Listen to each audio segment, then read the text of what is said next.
And what we ought to consider at this juncture is what Ham must have previously pondered respecting his mother and father's present state of producing children.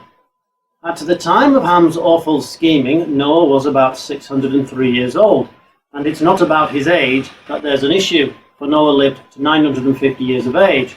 Therefore, at 600 he would have been still in the course of his strength. The issue is that Noah hadn't sired a son for over a century. So, to a casual observer, which of course there wasn't at the time, either he was firing blanks, so to speak, or Mrs. Noah's womb was shut up.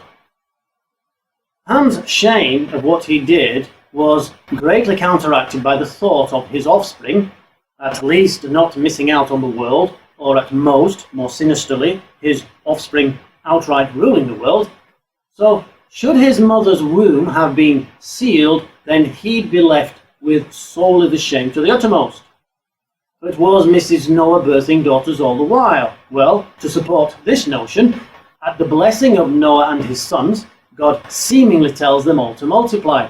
Genesis 9:1, and God blessed Noah and his sons, and said unto them, be fruitful and multiply and replenish the earth. Now, Noah had had his 3 sons, so should we expect him to have sired, without any mention of another son, daughters? Well, standing against this notion, we are not told that Noah had daughters at all, a thing which is the case in other instances of Genesis, especially with Adam, whom Noah shares a commonality in both being sole progenitors of the earth. Therefore, it is plausible that when God blessed Noah and his sons, the pronoun them only refers back to the sons, like is the case with Genesis 10:1. Now these are the generations of the sons of Noah, Shem, Ham, and Japheth, and unto them were sons born after the flood, though Noah is of course implicated. This verse, by the way, proves that Noah had no other sons before or after the flood. Noah lived 500 years without a son, and then had 3 sons in quick succession within 30 months maximum, and then nothing for a further 100 years, running up to the flood, and nothing thereafter.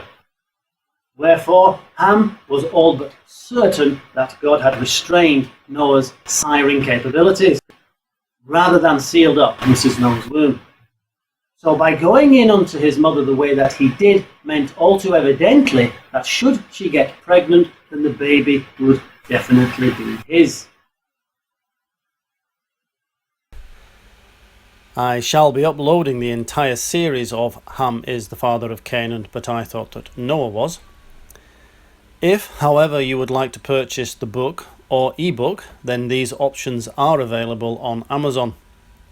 I also recommend to you my other publication, Nimrod, The Easy Way to Be a Mighty One, which correlates at times with this particular discourse. My name is John Edgar Townsend. I trust that you will have a blessed day.